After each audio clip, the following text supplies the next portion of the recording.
Hi everyone, this is Ryan here with another episode of Blockchain Markets. And today I'm very excited because we're going to talk about a project that a lot of you guys in the community requested we would cover. So today we're going to talk about Hedera Hashgraph. And today I'm here with Mance Harmon, CEO and co-founder of Hedera Hashgraph. Hi, Mance. Nice to meet you, and welcome to Blockchain Markets. Hi, Ryan. Thank you. Thank you so much for having me. No, thank you for taking the time to explain what Hedera is to all the blockchain markets community. But I think before we start, for the guys that don't know you, if you can give us a brief introduction and on what your background is. Yeah, sure. So Leemon Baird and I, Leemon is the founder, my co-founder and the inventor of the Hashgraph algorithm. We've been working together for 25 years, since 1993. Wow. We met as young officers in the U.S. Air Force, and we did basic research in machine learning for the Air Force Senior Scientist for Machine Intelligence way back in the early 90s. Before anybody had even heard of, well, the deep learning was not even a term, but it's all the same stuff that we were working on back then. And then we both taught computer science at the Air Force Academy. I was the course director for cybersecurity. Leemon was a full professor there at the Academy. I went off and managed a massive software program for the Missile Defense Agency for the U.S. And then we decided that we wanted to be entrepreneurs. And so left the military. We've done a couple of startups in the space of identity and access management, sold both of those, one to private equity, one to Fortune 500. And Leemon went to work in 2012 on this problem of how do you solve distributed consensus at scale. And then in 2015, he had this breakthrough, and today we call that the Hashgraph. And we decided to commercialize it, do another startup. And, here we are several years later now with Hedera, launching Hedera. Great. I think it's one of the questions that I got about this from the community is that they wanted to know what the relationship between Swirls and Hedera Hashgraph. So I think maybe it's a good moment to discuss it. Yeah, exactly. So in 2015, Leemon and I started Swirls, and Swirls was capitalized with the intent of addressing private or permission networks, the enterprise use cases for permission networks using the Hashgraph algorithm. And we did that, and we got some traction there, and we got enough market validation to begin to think about creating a public network. We always knew from the beginning we wanted to create a public network based on Hashgraph, but the way in which we wanted to create this network, the requirements of that network sort of required us first to get market validation for enterprise uses of the technology, and then move to the public network, as opposed to what many others are doing, starting with public and then moving to private or permission use cases. So last fall, we spun out from Swirls another organization, that's Hedera, and Hedera is now chartered with creating this public network.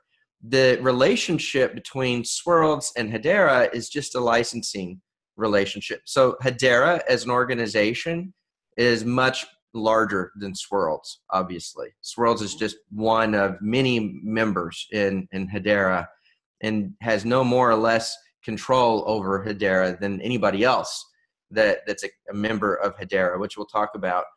But there's a license relationship between Swirls and Hedera for the use of the technology. And in return, what Swirls has done is given an exclusive license to Hedera for the creation of this public network. And that's it. It's just a simple licensing agreement. Perfect. Makes sense. I think that now we can start the discussion on what Hedera is. For all you guys that don't know much about Hedera, just Mance will explain it much more in detail. But just so you know, it is not a it is a distributed ledger technology, but it is not a blockchain. So that's interesting for you guys in the community to know that it's not a blockchain, and it's aiming to tackle one of the problems that we have discussed many times in the community, which is scalability, security as well. And it has also another type of consensus mechanism. So that's also very interesting to know that as an introduction. But maybe it's much better if you humans explain what Hedera Hashgraph is. Yeah, sure. Well, so I guess maybe let's start with what Hashgraph is as an algorithm compared to blockchain. So Hashgraph, as you've already mentioned, is not blockchain. It's not a variant of blockchain. It's not the case that Lehman looked at blockchain and said, that doesn't work, let's fix it. It was sort of the opposite. Lehman had a vision for how he thought the internet should work back in 2012. And the requirements to achieve that are way beyond what blockchain would ever be able to achieve. And so he started in a fundamentally different place when creating Hashgraph. Hashgraph, so I guess maybe what we'll do is describe the differences between the two conceptually, where blockchain is a chain, meaning it's run serially and the community comes to an agreement on what block goes on top of the chain. And this proof of work mechanism, all it's there for is to slow things down long enough so that the community has enough time to come to agreement on which block goes on top of the chain. So it's by design meant to be slow. And so, you can, maybe you don't have to have 10 minutes delay between when you put the blocks on, like Bitcoin does. You could do it faster than that. I think Ethereum does it in a matter of roughly 15 seconds is my understanding, but there's a limit, right? And there's a limit on how fast a blockchain using proof of work can be. And even if you're not using proof of work, then you're limited by architecture because you've got a single chain and people are having to put a single block on top of the chain. Hashgraph is a graph, and everybody in the community is a node in this network. And of course, if they're running the node software, and when a node operator wants to submit a transaction to the network, they can do so at will. And everybody is submitting these transactions at the same time. It could be blocks. You could think of them as taking transactions and putting them into a block if you wanted to. And they could submit these blocks of transactions in parallel at the same time. And then the community comes to agreement on the order of these blocks in the graph. So, one, architecturally, it's very different. It's running in parallel rather than running serially. And there's a lot of detail behind how that works. But the end result is that there's no proof of work. So it's really inexpensive compared to everything that does use proof of work. And it's incredibly fast. It's incredibly efficient. That you never throw blocks away like you do in blockchain. There are no orphaned blocks. Yeah. Right. And so what we have is an algorithm that does a couple of things. It's one, really very fast, but then equally important is it's incredibly secure. What Lehman was able to achieve in the world of distributed consensus, there are different grades of security associated with security, these distributed consensus algorithms. The very best that one can achieve is something called asynchronous Byzantine fault tolerance, asynchronous BFT. And many of your listeners or viewers probably have heard of BFT at some point. What is new is the ability to achieve ABFT, asynchronous BFT, at scale. And what that means practically is that this technology is resilient to some types of DDoS attacks against the network, some types of attacks that would bring the network down. And what Hashgraph achieves uniquely is the combination of ABFT, asynchronous BFT, with the speed and performance. And historically, heretofore, there's always been this trade-off between security and performance, and Hashgraph maximizes both. So that's what Hashgraph is in a nutshell. What Hedera is a public network that's built on the Hashgraph algorithm and a governing council that is meant to sort of provide a stewardship of this public network.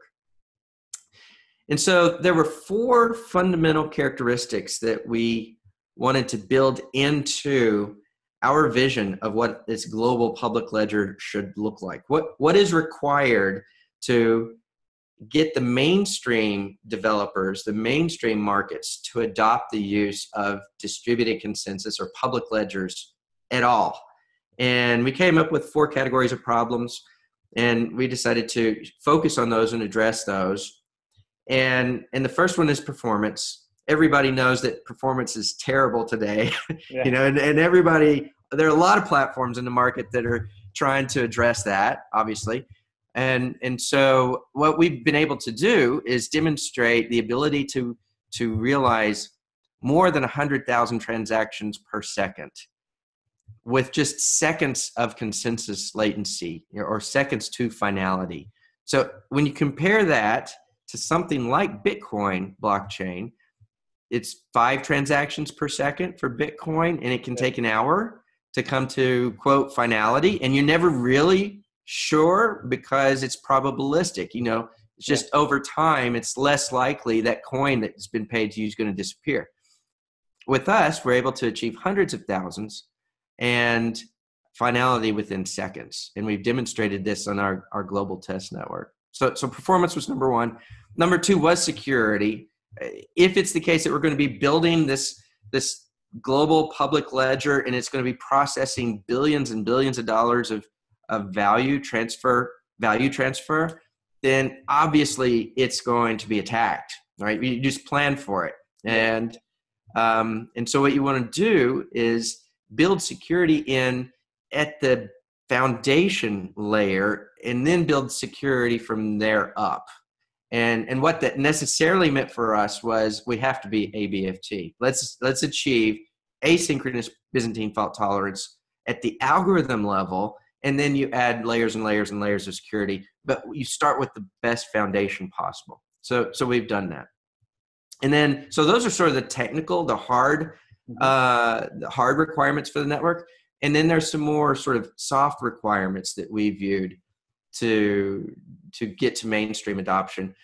One of those was stability in the platform. And if we look at the public platforms today, what we all can sort of agree on is that they're likely going to split. They're likely going to fork. And, Ethereum is forked and Bitcoin's forked a couple times. And I think EOS was just launched a month ago. And even in the first week, there were a lot of people talking about forking EOS, right? Right out of the gate. Everybody knows that these public networks are going to end up being forked. Now, why do developers care about that? If you are an enterprise developer and you're working for a big company and you're getting ready to spend a couple $1 million building an enterprise application on one of these public platforms, and there's a good chance that it's going to fork, what that means is that there's uncertainty as to what happens for you.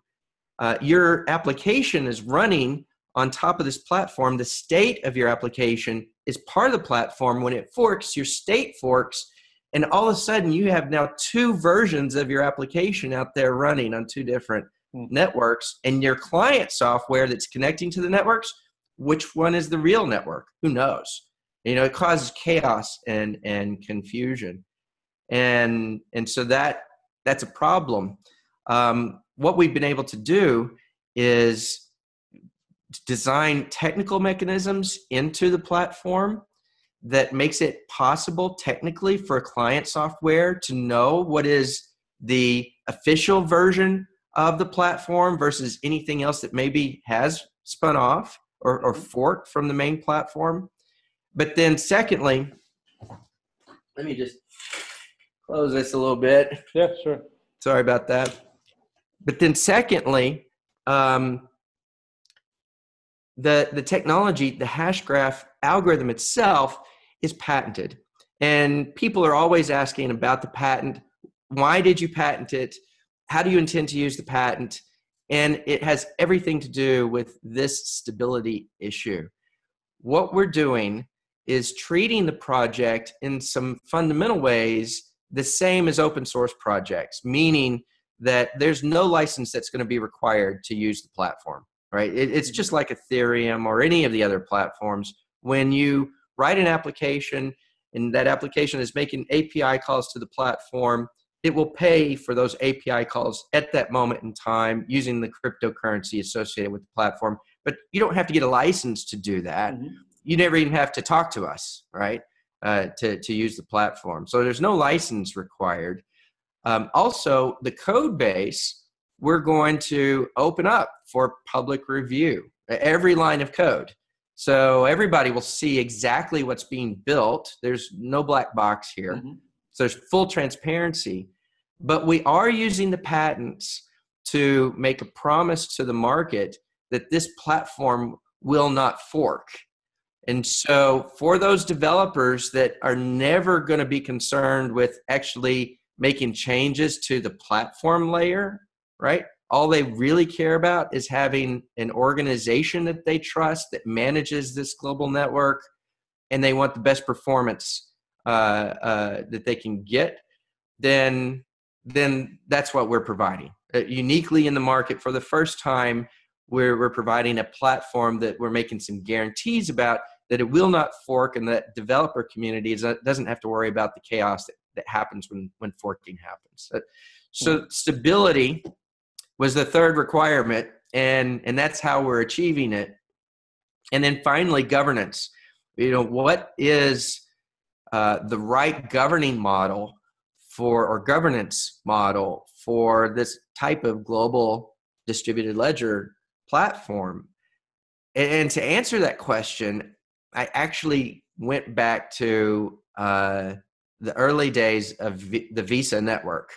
So in the 60s, before Visa was Visa, it was called Bank Americard, and it was run by a single organization, Bank of America. And a guy named D. Hawk was instrumental in creating what became Visa. And it was this community of banks that agreed to give up control and become on par with one another with the goal of creating this global network that would benefit everybody in the world, not just a single organization. And he wrote a book about it. D. Hawk wrote a book about this. It's called One from Many. And I read the book. And in this book, it describes the governance model that they came up with back in the 60s. And that was the starting point. I sort of took inspiration from that when thinking about what this governance model should look like. And so for us, our version of this is a council of 39 members. And these members are global blue chip organizations. These are the biggest and best brands by market and geography. And it's designed from the beginning to be the most decentralized governance body of any of the platforms. And what I mean by that specifically is that there are 18 sectors of business that we're wanting to cover with representation in this council. So this is not a bunch of banks, right? It's not like a Ripple in that regard, or an R3 or anybody else. There will be a few banks, 3, maybe 4 of the 39 will be banks, but then there are tech giants and there are insurance companies and there are telcos and transportation and global law firms and global consultancies and on and on and on. And they're not all in the US. In fact, it's broadly distributed, pretty much evenly distributed so far. We have representation from Australia and Asia, of course, the United States, Europe, India, South America. I think what we're missing at the moment is the Middle East, but I'm sure that we'll pick up representation from the Middle East. And so it's decentralized or distributed across market segment and across geography, and then finally across time. The council members aren't council members for life. They're term limited. And so each of the council members can participate in this governing council up to 6 years, 2-3-year terms potentially. And so it's designed that the council members will continue to be, replaced with new council members over time to ensure good long-term, representation of the market in total. And this council is providing the governance of this organization that's bringing to market the platform. And what that looks like is there will be a finance committee, and we'll have global experts in finance participate in oversight on that committee. And the same thing will be true for legal and regulatory, and there's a tech steering committee, et cetera, that sort of thing. And so it's the most decentralized governing body that I can imagine. And you compare it to all the other platforms, maybe there's some core developers making decisions, maybe there's a single foundation with a handful of members, maybe there's a company with a handful of board of directors. By comparison, we're the most decentralized. And then finally, the technology is designed to be the most decentralized technology or distributed technology in terms of architecture, again, of any of the major platforms, or at least equally distributed compared to the others. In our network at scale, we anticipate there will be tens of thousands of nodes, maybe more than that, but certainly on that order. And each node in the network is exactly the same as every other node. There are no coordinators or, quote, block producers, a small number of block producers, or super nodes, or whatever the term is that sort of describes that there's something special about this node in this particular platform. There's nothing like that. It is a proof of stake system. Mm-hmm. And of course, that means that we have a cryptocurrency associated with the platform. And the proof of stake is really pretty simple. It's one coin, one vote. And so if you have a node that you're running in the network and you have cryptocurrency in your wallet, then your node participates in the voting on the transaction order of the transactions in the network. And the weight of your vote is a direct function of the number of coins you have in your wallet. And you don't have to bond those coins like other platforms. You can spend your money when you want to spend it, right? And so there are none of those constraints. Now, to be clear, on day one, the council members will be running nodes. And so there will be 39 nodes that are run initially by the council members. And then we will move from that to sharding, a fully sharded solution. And when sharding is introduced, it's at that point that anybody that wants to participate will be able to participate. And that's how we're scaling it up. And maybe it's useful just to explain that a little bit deeper. Why are we starting with a council of 39 rather than starting with sharding to begin with? Well, number one, we could go with sharding, but that there's still additional work to be done to enable the sharding. The sharding solution is fully designed. We know exactly how it's going to work and how it's going to scale, and it's a work of art. It's beautiful, and I look forward to revealing that to in all its detail to the market. But it really has nothing to do with that, and it has everything to do with how you scale a cryptocurrency. Here's the problem. If we have a brand new cryptocurrency in the market, and we have a proof of stake system in the way that I just described, one coin, one vote, then the way the math works out, if any single bad actor or small group of bad actors can corner the market on the coins, meaning that if they can buy up a third of the coins or more, then they can do bad things to the network. They can prevent the network from coming to consensus. So the question is, well, how do you prevent this Sybil attack? That's what this is. How do you prevent this Sybil attack? And when you first launch a cryptocurrency, the value of the currency is really pretty low. And so it's not that hard for an individual or a group of people colluding to maybe buy up a third of all of the currency if the value of the currency is really low.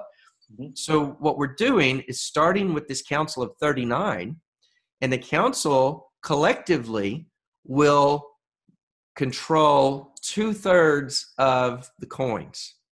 Okay.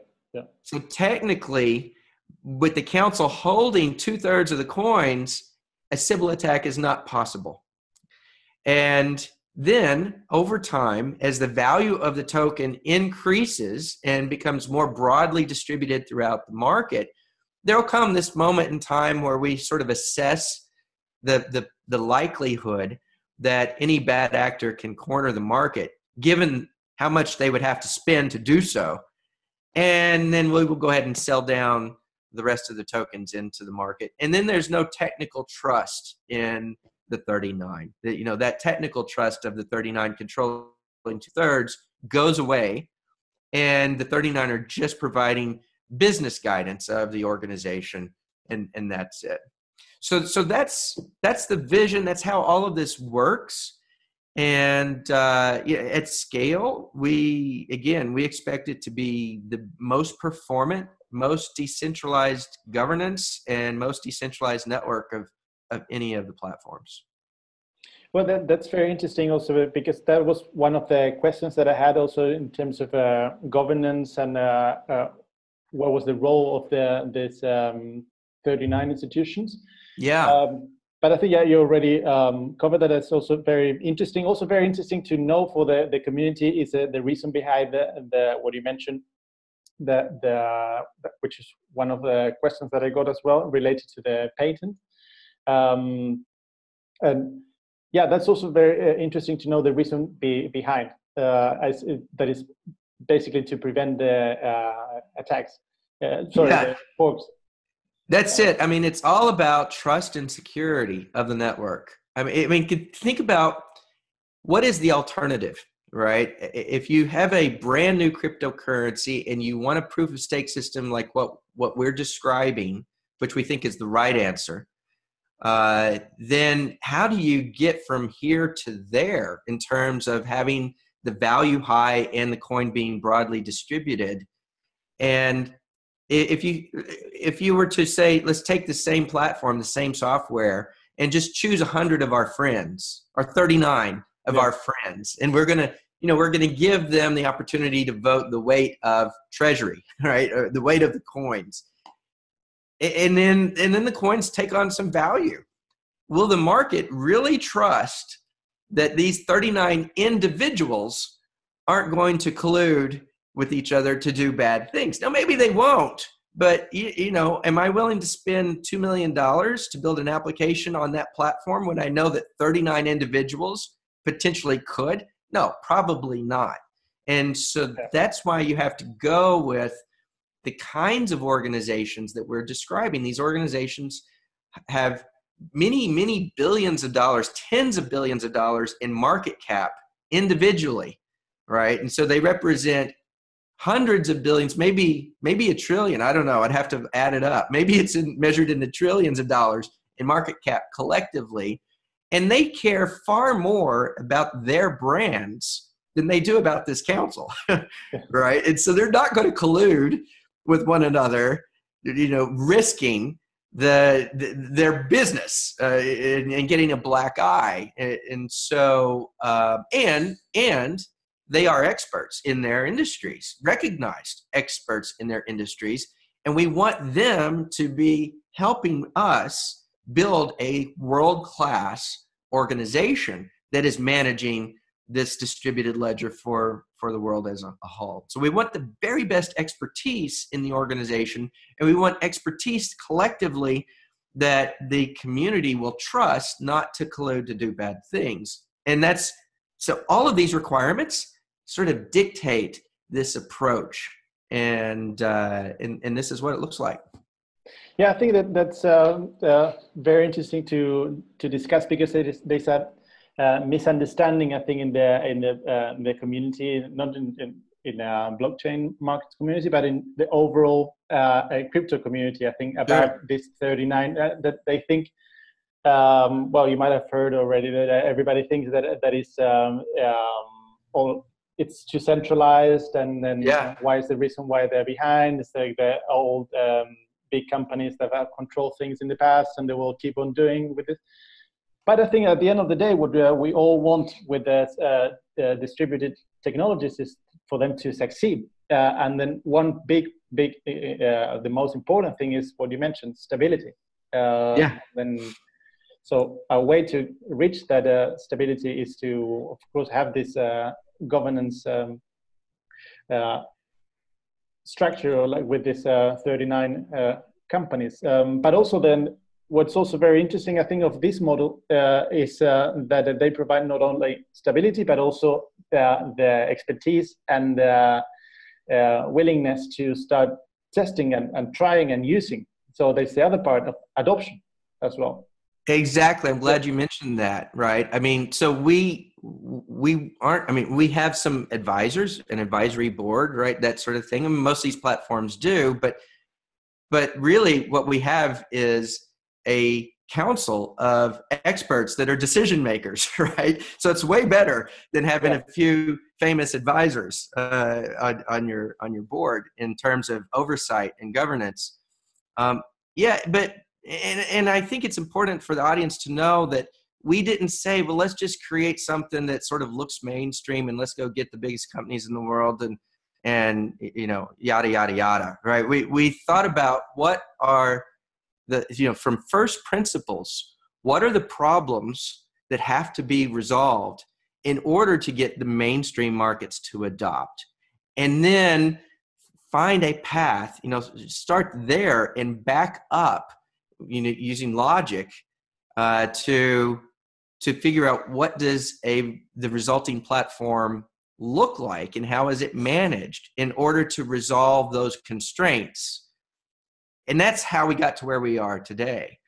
And so, the council itself is made up of the biggest companies in the world. They're leaders in their industries. They have their own use cases for the platform. They'll be building product on the platform, and others in their industry will witness, see what is happening, and they will follow. This is how you take the whole industry mainstream, right? Yeah. And that's the goal. Very, very interesting. Well, I think one of the other questions that I had was also related to adoption, but mainly the question was what's the target group? But now you've mentioned that it is very broad, basically. It's a general purpose platform. It's horizontal, and it's not like we're focused on financial services use cases or games or whatever it is.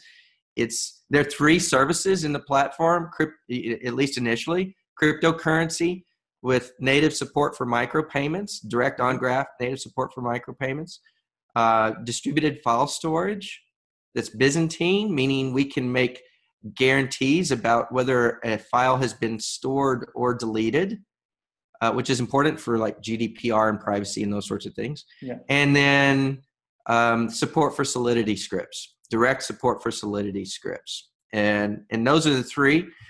And in terms of target, we have lots of, we have a full pipeline of startups and small and medium businesses and billion-dollar businesses that want to build product on the platform, and they will begin doing so in short order in August. We were feature complete at the end of May, 1st of June, and decided to do a rev on the APIs to make them even better than what we thought they were at that point in time. And some of our partners began to develop at that point.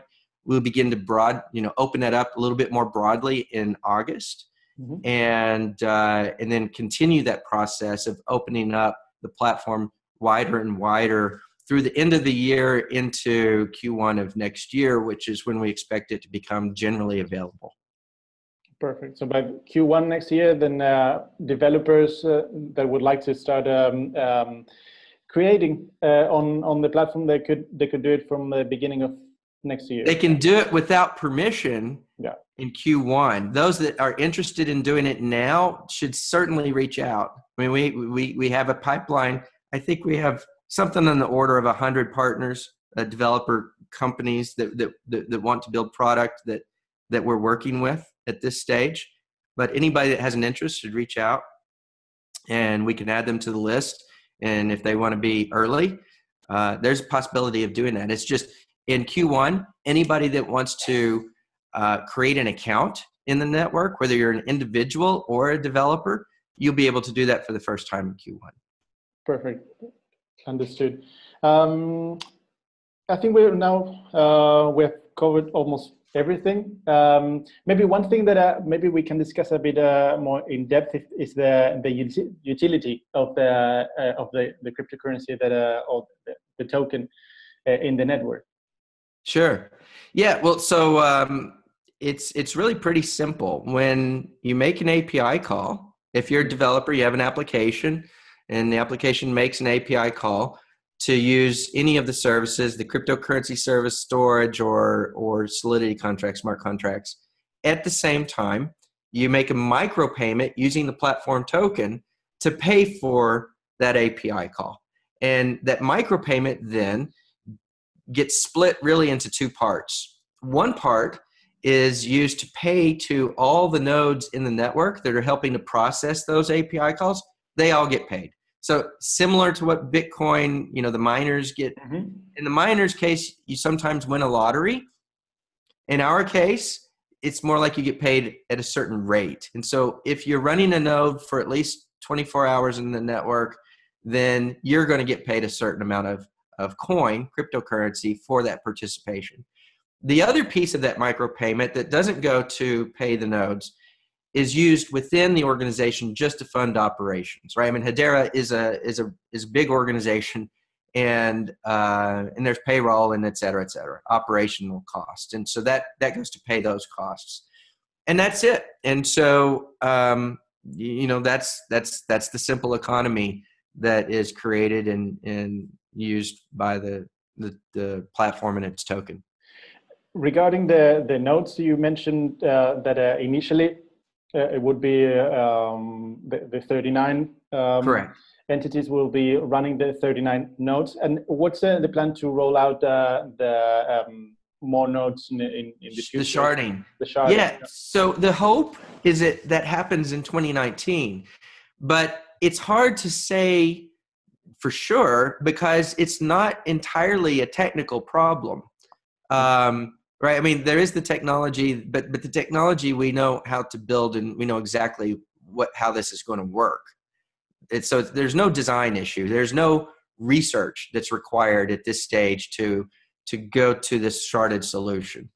But what there is a requirement that the value of the currency be high enough that when we do go to a sharded solution and we start creating new shards, that within a given shard, within any given shard, it's difficult for a third party, a bad actor, to buy up enough token to be a whale within that shard. Mm-hmm. Right? So if they become a whale within a given shard, then they can make that shard lie to the rest of the community, and that would be bad. And so it's more a function of the value of the currency than it is of the technology. Got it. And now in terms of a roadmap, how does that look like for the next quarters of this year? You mentioned what is going to happen, part of what's going to happen in Q1, but maybe you can mention the for the rest of this year.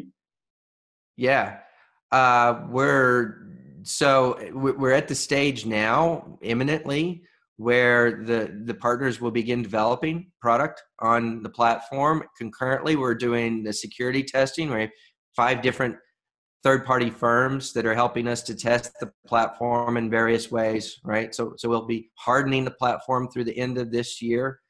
We'll be finalizing the council. So to be clear, I guess I should be very clear about the council itself and where we are in that process. We have LOIs now from 18 different potential council members on a global basis. We are working with them to finalize the membership agreement.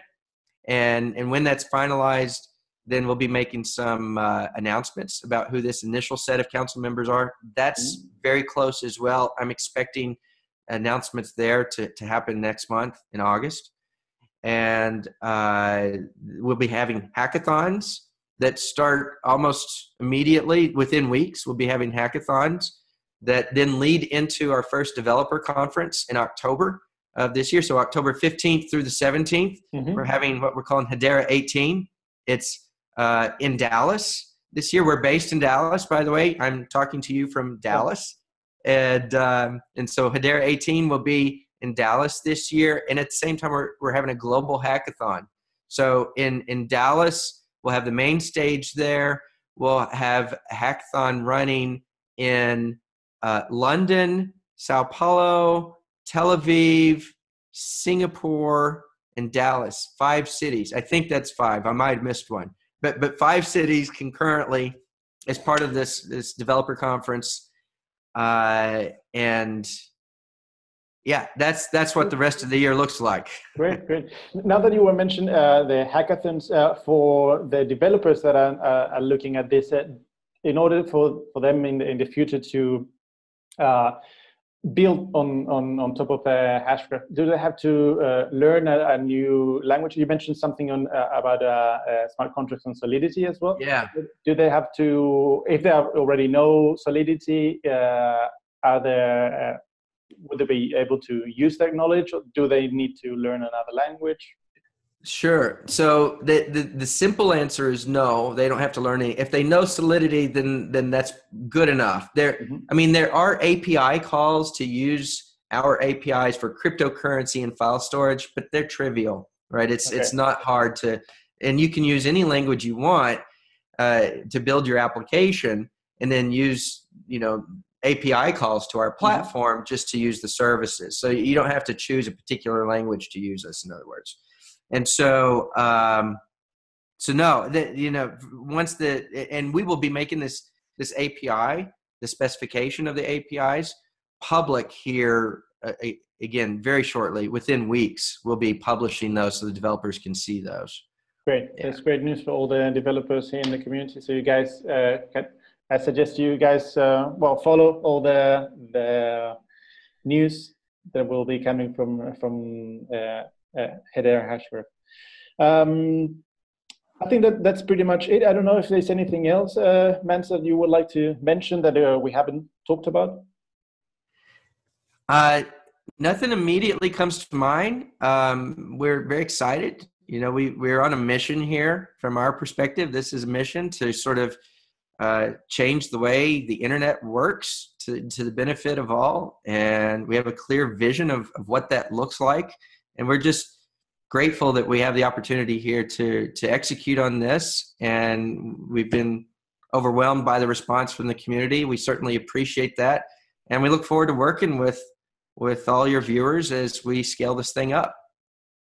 Great. Well, thank you very, very much for taking the time to talk to the community, to tell us more about what Hedera Hashgraph is. I think it's a very, very interesting project, and I'm also looking very much forward to see how it will develop in the near future.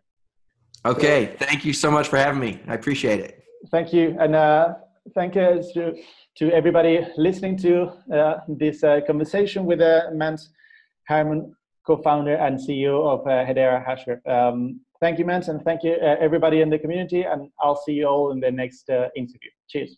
Bye-bye.